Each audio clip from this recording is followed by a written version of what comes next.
for more on what we need to know and how to protect ourselves, let's bring in Dr. Frita Fisher, founder and president of her own nephrology practice. Dr. Frita, good morning to you. These warnings sound incredibly serious. Help us understand the magnitude of this. They are serious, Brooke, because though it is rare, triple E is potentially very fatal. We know that back in 2019, it had a 50% mortality.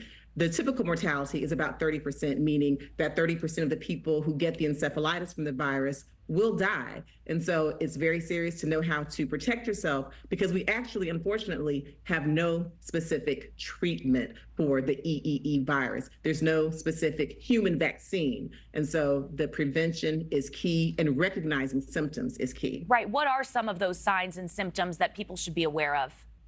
Yes, so most people will have no symptoms, but about 4 to 10 days after being bitten by a mosquito, people can develop confusion, headache, fevers, diarrhea. And if it progresses to encephalitis, which is inflammation of the brain, or meningitis, which is inflammation of the membrane surrounding the brain and spinal cord, it could lead to paralysis, intellectual disability, and even death. What precautions can people be taking? I mean, I think hearing these headlines is also so scary because, you know, you've got kids playing outside in the summertime. You've got kids going back to school. I mean, regardless, anyone being outside, what precautions can people take? Not being outside, Brooke. So the mosquitoes are they're mostly in the dusk and dawn. And so in the evening times and the morning times, which is when kids like to play, or when you walk your dog, that's when you need to avoid being outside. You also want to avoid wearing short sleeves, even though it's the summertime. You want long sleeves tucked into long pants. Avoid standing water being around the house. And in the house, make sure that your doors and your windows are sealed tightly.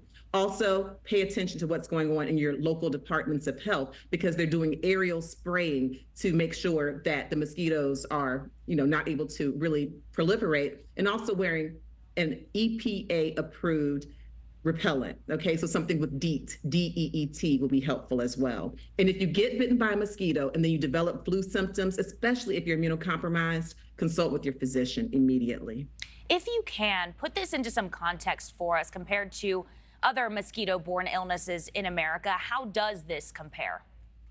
So, it's similar in a way to West Nile virus, even the Jamestown Canyon virus, as far as the mosquito bites causing the infection. I'll tell you what is some good news, I guess a little bit of a silver lining. It's not contagious from person to person, in the sense that touching another person with it, you can't get it that way. Sneezing, coughing, respiratory droplets, which we are all too familiar with, you can't spread it that way. It's not contagious in that fashion. You can only get it, as far as we know, if you're bitten by a mosquito. And so it tends to be rare. In fact, in 2021, according to the CDC, there were only 5 cases in the United States. Nevertheless, as we see, 1 case can be enough, and it can unfortunately cause a fatality, as what happened with this man in New Hampshire. And there are other cases. Already we know that there's a case in Massachusetts, a case in New Jersey, a case in Vermont, a case in Wisconsin. And so people just need to be aware that, especially if you're in a high-risk area, it can happen to you. So take the precautions and try not to get bitten by a mosquito. Yeah, an important warning. Dr. Frita Fisher, thank you for helping us understand all of this.